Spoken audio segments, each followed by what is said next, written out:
vamos falar dos princípios que regem o direito processual do trabalho. Então, ele é dividido em princípios constitucionais, princípios comuns do direito processual do trabalho e princípios específicos do do processo civil que serve ao direito processual do trabalho. Então, a gente fez uma divisão em 3: princípios constitucionais do trabalho, princípios do processo civil, que é comum ao processo de trabalho, e princípios específicos do direito processual do trabalho. Então, o princípio constitucional e fundamental do direito constitucional é aquele que é o princípio da igualdade e isonomia de tratamento. Citei e cito aquele exemplo de que quando o empregado deixa arquivar a ação pela primeira e pela segunda vez, a ele é oportunizado em ingressar novamente com essa ação.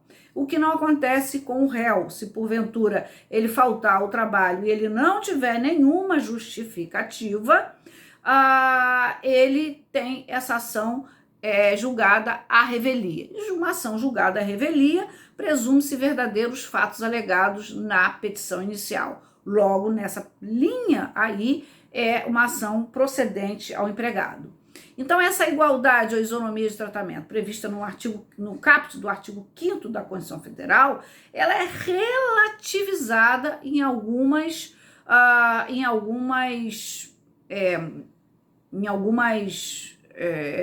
normas processuais do trabalho. O princípio do contraditório da ampla defesa, ele é pleno no direito processual do trabalho, previsto no artigo 5º da Constituição Federal, e ele é pleno, porque óbvio que tem que haver contraditório e ampla defesa. Vamos dar 2 exemplos aí. Quando o empregado ele junta um documento, ou o empregador junta um documento, leia-se autor ou réu, o juiz tem que oportunizar a parte contrária de se manifestar sobre esse documento, porque quando ele não faz, ele fere esse princípio do contraditório. Afinal de contas, aquele documento pode ter informações que não sejam nem importantes para o deslinde da questão e pode ter informação que não seja, que contrarie a própria defesa. Então, a parte ela tem que se manifestar e dizer, bom, esse documento não é bem assim, vamos supor que seja um atestado médico. Esse atestado médico que é juntado, ele não diz respeito à doença que o empregado está se referindo. Esse é um atestado odontológico e ele está pedindo uma indenização por LER, por DORT, né? Lesão por esforço repetitivo. Então, isso daí é o contraditório. Nessa perspectiva do contraditório, o ampla defesa, ele completa, porque isso oportunizar a parte contrária de se manifestar, é uma defesa ampla. Então, a ampla defesa vai permitir os recursos dentro do sistema recursal trabalhista, vai permitir a manifestação sobre documento, manifestação sobre defesa, vai permitir que o empregado ou o empregador, autor ou réu, apresente provas, produza a prova que ele entenda devido, apresente um rol, o juiz vai deferir ou vai interferir, leve as suas testemunhas, junte documentos com a inicial e com a defesa, e que no processo de trabalho, a gente vai ver depois, admite-se até a juntada de documentos em audiência, porque a audiência trabalhista ela é una. Então, é ali que se apresenta a defesa. Bom, nessa linha aí do princípio constitucional, dos princípios constitucionais do direito e fundamentais ao direito processual, há também a imparcialidade do juiz. Claro, está previsto no artigo 95 e 93, inciso 9º da Constituição Federal, o juiz tem que ser imparcial. Não dá para ser um juiz tendencioso. O juiz já foi empregado da Petrobras, por exemplo. Ele perde um pouco a parcialidade. Ele foi um executivo da Petrobras durante 20 anos, depois fez concurso para a magistratura, passou. É claro que ele não tem muita isenção aí, para julgar uma ação de petroleiro, segundo a minha ótica, e eu acho que é de vocês também, concordam? Então esse juiz, ele se torna um pouco parcial, e não pode. O juiz, ele é casado com a advogada da empresa. É um juiz que é suspeito. Ele é um juiz suspeito, portanto, ele deixa de ser parcial. Outro princípio importantíssimo, esse princípio ele foi aí modificado bastante com o Código Civil de 2015, porque ele trouxe a possibilidade de que todas as decisões, isso já estava previsto na Constituição Federal, mas o CPC, acho que no artigo, se não me engano, 439, ampliou isso, que todas as decisões, mesmo as decisões interlocutórias, elas precisam ser motivadas, precisam trazer os fundamentos e pelos quais o juiz está decidindo dessa ou daquela maneira. Eu acho que isso é importantíssimo. O CPC de 2015, ele é uma conquista, inclusive esse artigo aí da advocacia, e isso é muito importante, porque se não há motivação das decisões, meu ampla defesa, o princípio da ampla defesa, ele fica comprometido. Como eu vou fazer um recurso, como eu vou me manifestar, como eu vou impugnar, se aquela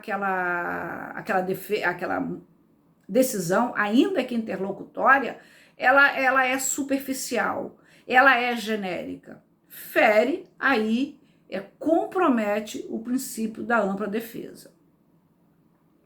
Bom, também é um princípio constitucional que é importante para o direito processual do trabalho, o devido processo legal, também previsto no artigo 5º da Constituição Federal. Óbvio que eu brinco dizendo assim, já pensou se as partes pudessem levar um papelzinho de caderno ali anotar, doutor juiz, aconteceu isso aqui, olha, eu trabalhei de tanto a tanto, minha hora extra não foi paga, minha carteira não foi assinada, estou entregando esse papel aqui para ver se o senhor chama o réu aí, o meu patrão, e a gente pode aí, eu queria que o senhor condenasse ele a me pagar isso, né? Isso é contrário, isso acontecia lá no tempo antigo, né, era romana, mas o devido processo legal, ele é uma conquista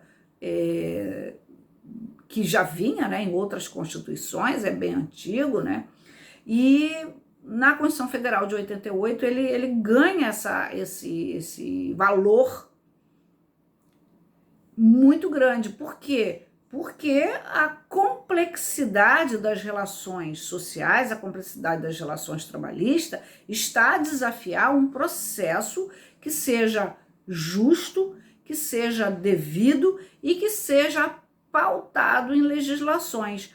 Bom, para te dar um exemplo, a gente não tinha uma legislação trabalhista relacionada à quantificação do dano extrapatrimonial. Claro que a reforma trabalhista trouxe, violando a Constituição Federal, mas está ali. Antes, nós tínhamos que buscar a quantificação do dano na norma constitucional, no Código Civil, em legislações esparsas, e construir essa teia aí para o amparo do direito de uma lesão moral, de um adoecimento. Então, os danos extrapatrimoniais. A reforma trabalhista, que eu chamo de Deforma, de 2017, trouxe um capítulo aí, 233A, 233B, mas que não é o melhor dos mundos. Mas o que eu quero dizer é o seguinte, já tem ali um encaminhamento do amparo do direito material, que vai se dar através de um devido processo legal. E o devido processo legal, ele vai puxar aí a instrumentalidade das formas, né? O processo, ele é formal, ele é instrumental, mas ele tem que existir no campo aí para que não haja um abuso da forma de condenação ou da forma de entregar essa justiça. Então, o devido processo legal é importante, ele tem que existir e pautado nas normas processuais.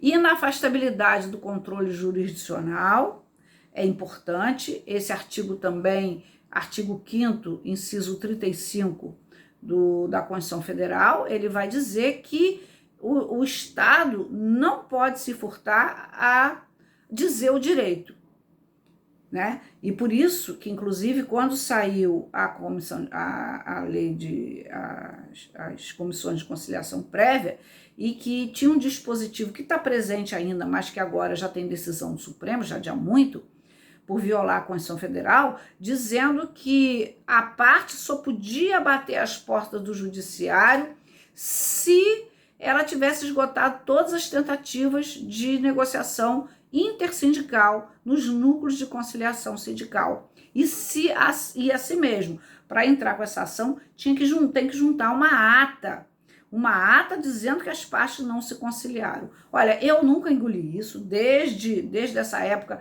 eu venho dizendo que isso é inconstitucional, em razão da inafastabilidade do controle jurisdicional. Bom, eu posso escolher fazer uma forma alternativa de conciliação, mas é uma escolha. Eu não posso não ir ao judiciário se eu assim o quiser, pelo princípio da inafastabilidade do controle jurisdicional e do acesso à justiça. Né, o acesso à justiça é um direito constitucional. Bom, um outro princípio importante é o da razoável duração do processo. Meus amigos, olha, isso daqui é um princípio. Gostaríamos muito de que ele se efetivasse. Mas, como eu sempre digo, no final de 2019, eu já contei isso para vocês, eu recebi um processo que já durava 28 anos. Estão estranhando? Já durava 28 anos. E durava em quê? Durava na execução. Porque, na verdade, esse processo, ele somente foi para o processo de conhecimento, ele ficou 3 ou 4 anos só. O resto foi em execução. Tinha bem penhorado. Primeiro foi uma grande dificuldade de localizar o patrimônio das empresas. Depois eu consegui incluir no polo passivo algumas empresas, pelas fraudes existentes. Mas cada tentativa dessa e cada decisão haviam recursos. E as empresas, por fim, eu consegui provar que se tratava de um grupo econômico e que as outras empresas do grupo econômico efetivamente eram detentoras de patrimônio. E aí eu consegui penhorar alguns patrimônios. Mas aí vieram embargos de terceiro, embargos à execução, tudo que vocês possam imaginar em matéria de recursos e impugnações no processo de execução, em sede de execução. Então, isso, aí depois penhora, aí tem as impugnações, impugnação, avaliação, aí vem a marcação, a designação de leilão. Aí essa designação de leilão, por sua vez, também toma um tempo absurdo, porque há uma impugnação, há embargos, aí vem a arrematação, embargos, arrematação. Esse percalço durou 28 anos. É claro que, em razão desses processos, eu fiz inúmeras palestras, não desse, mas inúmeros processos. Eu dou aula de execução, né, processo de execução civil, processo de execução trabalhista. E, em razão desses episódios, eu fui aprimorando as ferramentas de se obter benefícios, vantagens, benefícios legais e sair na frente aí. Eu tenho uma palestra que eu fiz assim, em diversos lugares, inclusive na plateia tinha juízes, que eu boto assim uma borboleta, eu abro assim uma borboleta, ela puxando, ela vinculada por um fio, puxando uma pedra. Eu digo assim, isso é a execução. A borboleta é o credor e a pedra é o devedor e é o judiciário, quando o judiciário não é proativo na execução.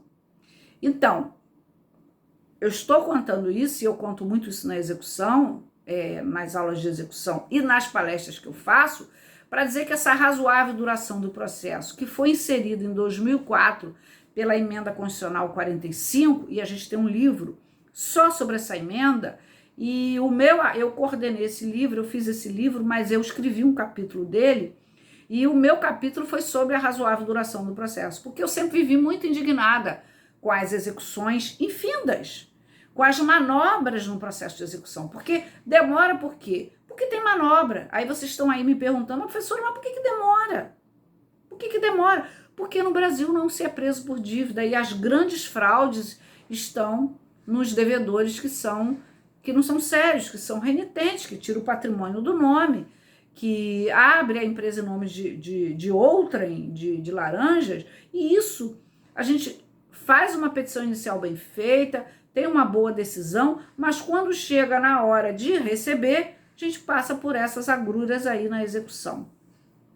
Então fique atento, não basta fazer uma petição inicial bonita, precisa aprender as ferramentas que possam surtir o efeito final, que é a entrega da prestação jurisdicional e você entrega do seu serviço ao cliente. Então essa razoável duração do processo, que é um princípio muito importante, ele precisa sim ser aprimorado, ele precisa de ter ferramentas e nós, os advogados, precisamos estar muito atentos quando a gente entra com uma ação, de já perceber se essa ação vai ser exitosa e aí usar de cautelares, usar de medidas, usar de ferramentas, de tentativas, de medidas atípicas na execução para que ao final do processo, que hoje o processo de conhecimento não é tão demorado. Esse período de pandemia está demorado, porque estão suspensas as ações, eu pelo menos suspendi todas as audiências por videoconferência que tenham provas, porque vejam lá no meu curso, aquele curso inteiro sobre provas no processo do trabalho, no BRM Curso Jurídico, onde eu vou mostrar por que uma audiência de provas por videoconferência fere diversos princípios e é uma audiência que pode ser nula. E aí é violar esse princípio aí também da razoável duração do processo e também da celeridade. Mas isso é outra discussão. O ponto de discussão aqui nosso é que essa razoável duração do processo, que é um princípio constitucional que se aplica ao processo de trabalho, que é um processo que deveria ser célere, pela natureza do objeto da ação, o caráter alimentar da ação, a gente não consegue resolver isso. Então precisa de aparelhamento eficazes, de ferramentas contra as fraudes. Isso é que é o grande problema, a grande chave. Estão me pedindo para que meu próximo curso na plataforma do meu curso seja sobre execução. Bom, eu vou ter que fazer esse curso em 2 módulos, 3, 4, 5 grandes módulos. E eu já estou pensando, já estou estruturando isso para começar a gravar essas aulas, porque isso eu já tenho pronto. Eu só preciso dividir isso em módulos, porque as aulas do curso não podem ser muito longas. Vamos lá. Princípios agora comuns do direito processual civil e direito processual do trabalho.